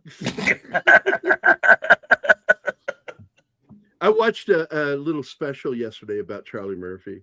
And I'm like, yeah, the world's a little less funny without him in it. He fucking told some great fucking stories, man. Even though her character, Madeline Ashton, is portrayed as a 50 or over 50-year-old woman throughout most of the film. Yeah, because they're both in their 40s. Yeah. Actually, the only one not in her 40s was Isabella. She was 39, I think, when they did this. Mm-hmm. Yeah, 39. Yeah. She's born 52 when they made it in 91. Oh, it'll kill you deader than shit, you know. 6, go fuck yourself then. You fucking cunt. Oh, you have to hey, keep being right about every fucking thing. I know. Look, guys. That entire topic, do not fucking bring it up. I had enough shit I went through when it fucking happened, when everyone fucking fought over it and tried to destroy each other. I don't want to deal with that shit anymore. It's old news, so fucking drop it. Or I will fucking leave. Don't leave, Shinatsky. Everything's going to be fine. Let's just stop talking about it. Now, that's a fire. Roll Charlie around. He'll be all right. I don't recognize that. That's a Eddie Murphy joke. That's fire. Roll Charlie around. He'll be all right. Oh! Okay. I know what it's about. Okay. Casey Jones was driving that train on it. Train. Casey Jones was driving train on it. Whichever one. Casey Jones is the guy from Ninja Turtles. Yeah. I don't know what that is. The other Casey Jones. Monkey, Yeah, we what don't- part about drop we're it talking do about you not movies. understand? Yeah.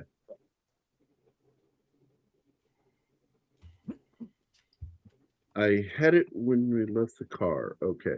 This scene was the reshoot because the original ending was 27 years later, and they were still in good shape. And they were watching Bruce Willis's character live a happy life with a wife that he met and married, played by Tracy Ullman. And all of her scenes were cut from the movie, which they tested it. The director and Goldie Hawn went to two separate areas. She went to Denver to show hers because they have a place in Denver, she and Kurt. And they showed it there, and it did not, people didn't like it. Thought it was too dark. So they rewrote the ending and came up with this, which I think is pretty funny, showing their makeup all fucked up. And they're the only two left to take care of each other. And they fall apart, like break apart like plastic. And I was like, After as falling they down got the older. stairs, yeah. Yeah. Yep. That's the end of it. They're basically going to be stuck as rubble for the rest of their existence until Talking heads. until the sun goes out. And they've been warned.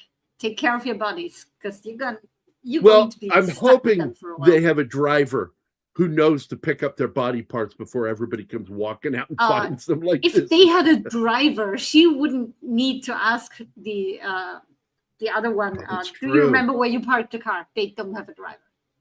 Oh, then they're fucked. Yeah. Yep, it's just the two of them, and they're talking heads now. Yep. This is one of the worst fates for immortals. The absolute worst is in a game called Mother 3, where the main villain ends up in a capsule and he'll just be there immortal till the end of the universe. Wow. Yeah. It's Yeah. a bad way. Yep. And by the way, it's not just a Grateful Dead song, it's also a song by Eric Clapton. Yep. She don't lie. She don't lie. She don't lie. What is Okay. she? Sleeping or dead? I was looking at that. Wow, that is crazy looking. This is I found a photo of the animatronic head. Open image and new tab. There we go. I'm gonna pull this up. I'm gonna whip this out. Oh, God. My. Excuse me while I whip this out. There you go. Wow. Holy shit. That's crazy. It's twisted. I love It's so those. trippy. That's amazing work right there. It is. The most impressive full body I've seen is the ones they did for Face Off. They post if you Oh, just saw yeah. those pictures. Those still look like them. Yeah, that's scary shit. Gary just posted that, I think yesterday on Facebook. That's pretty scary. It's so fucking cool. All right. I like that kind of shit. And Dick Smith was directly involved with that. Mr. Brownstone was about Oh my heroin. God, I will never Wouldn't not do laugh it, at so- that name now. What No name? No song by Ringo also includes cocaine.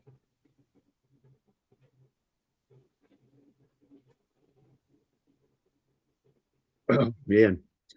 Like the nicest thing that happened, by the way, with Brian James after he died is his brother, Chet, asked me to do a sculpt of Brian James for the Memorial Golf Tournament. And so I did.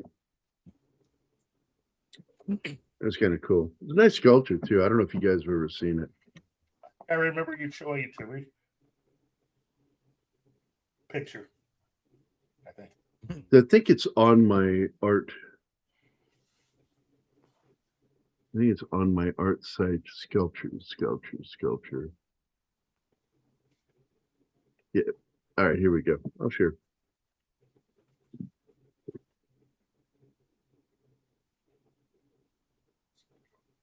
Here we go. Because there's the Rutger Hauer head. Yep. I sculpted. Nice. And then that's the fuck off. There we go. There you go. The head. Wow, it's really tiny.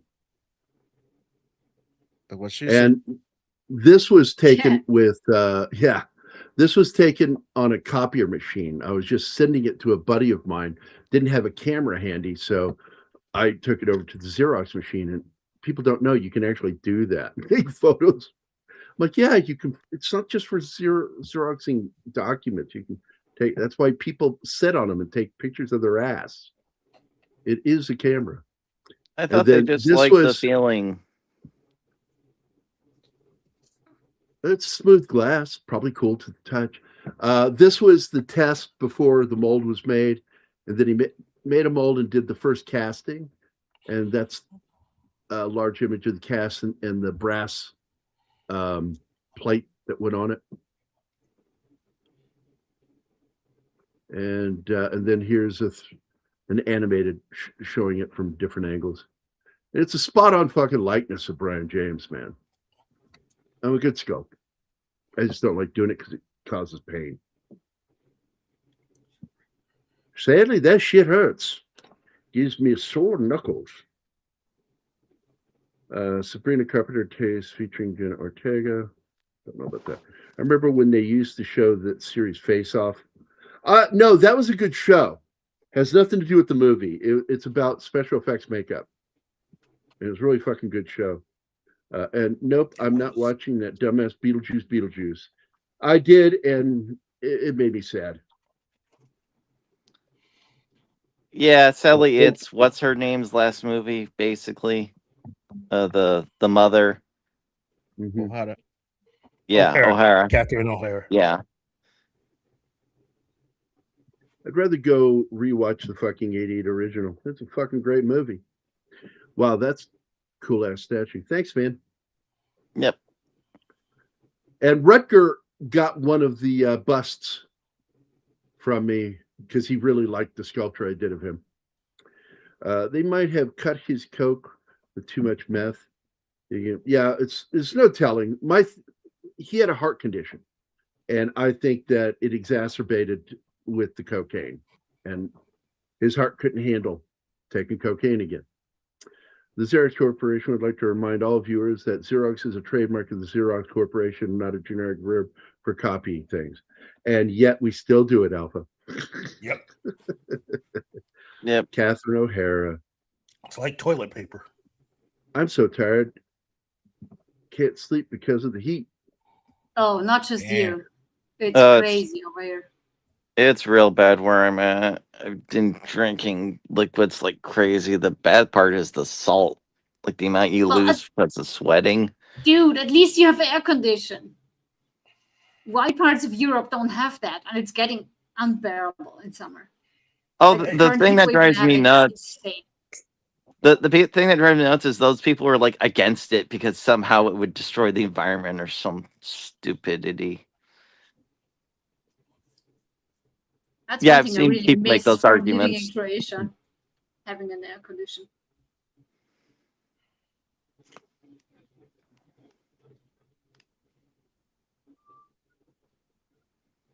Yeah, I don't know why the England doesn't have it. To me, that's insane. Insanity. Dude, England doesn't have it because they have heat for like 1 week a year. It makes no sense. They don't need that, but Middle Europe, it gets hotter every year. It starts earlier, it goes for longer, so they need to allow it because a lot of problems come from the cities not allowing it because it destroys the facades of buildings and shit like that.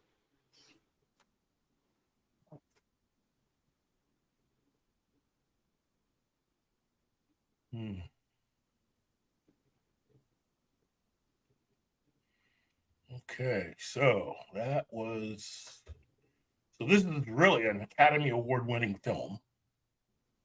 It won And- what? Best effects, right? Yes.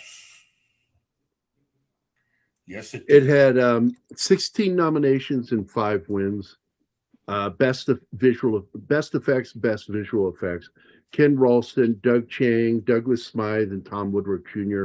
all with ILM. I'd say some of the costuming, just Ilsa alone.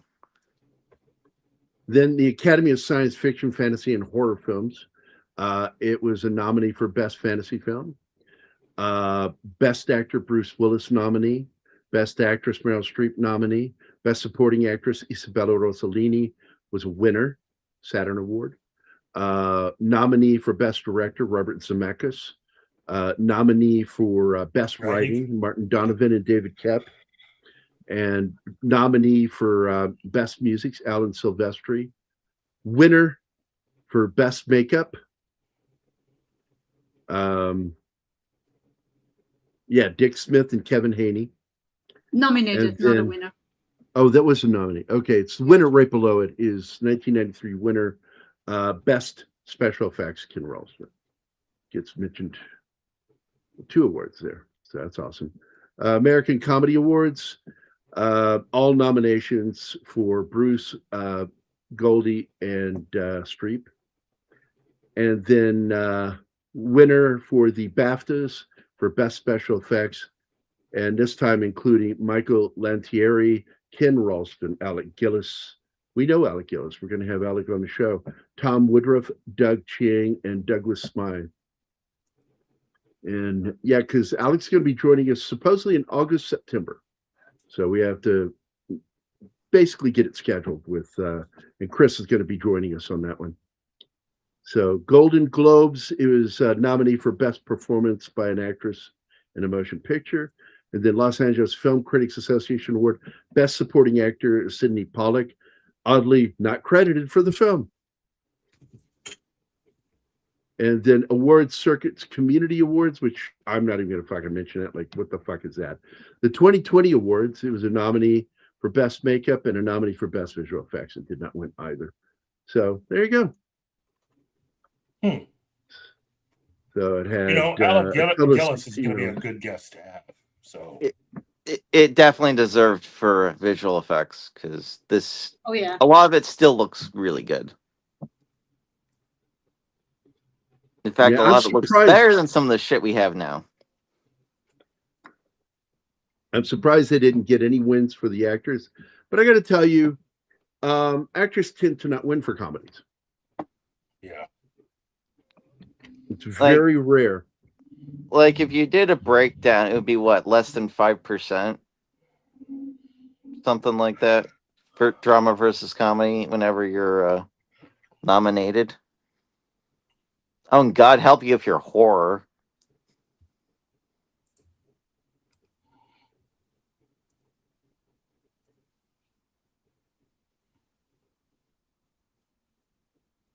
Because the only time I can think of for horror is basically Silence of the Lambs. I can't think of any other horror movie that's ever really been like, highly awarded. Yeah. Say the least. So, but that's it, guys. We're done. Yep.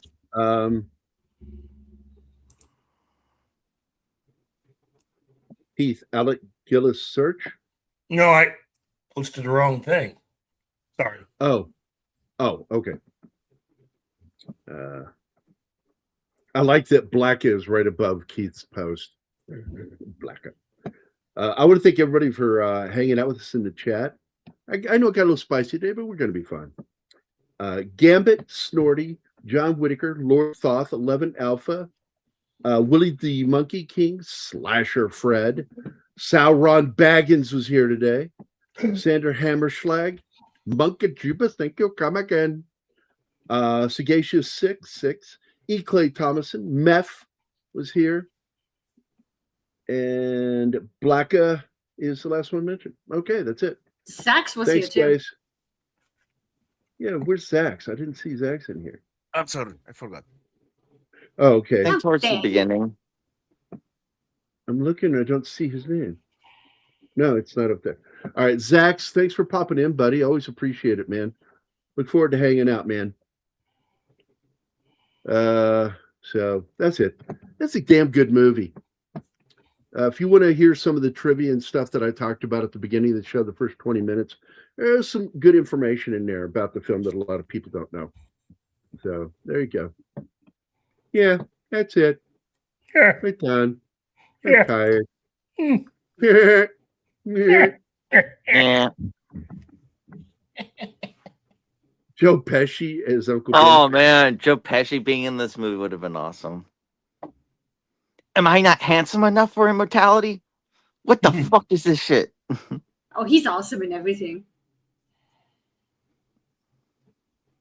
I'm the gay one watching myself in the mirror. What? Wow. All right, Okay. guys. We're the That fuck was- out of here. Everybody have a good Friday. Don't forget, John will be playing games later. Martin No, will that be was joining yesterday. him. Oh, wait, it's Saturday. Yeah. Yes, You it is. time Fuck travel, y'all. Gary. Fuck everybody. Look at you Have a mixing good up weekdays. Have a good I'm Yeah. tired, man. I'm fucking worn out. It's been a long week. So everybody have a good Saturday. We'll see you again on Monday. Anima won't be joining us because she does that. No, What? I have a family thing on Monday, and Family thing. it might be one of the last that I can attend while I'm still here. Family thing is code for something. I don't know what. I'll figure it out. Hanging my out with sister's- family. It's my sister's birthday, so Tell your sister happy birthday. I will. The correct It's actually one, not July the wrong 4th, one. but she decided to have the celebration on Monday. I don't know why. I hope you have a good time. Well, that's it for out of here. I'm done with all this big, what do they call that? Chit-chattering. I had a Pakistani woman in our platoon in the army. She was being cross-trained by the army, and she came over and she got kind of shitty one day, and she says, "I am so tired of all your chit-chattering."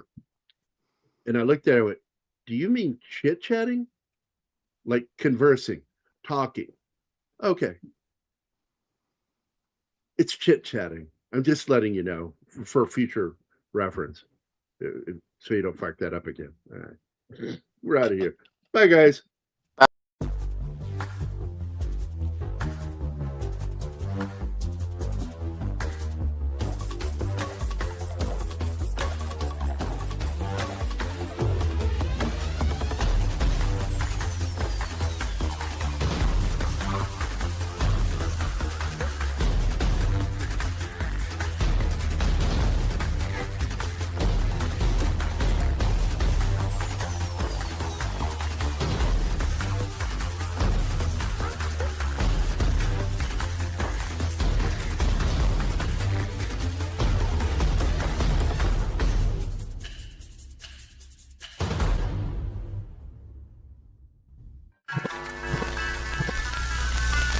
Y'all come back now, you hear?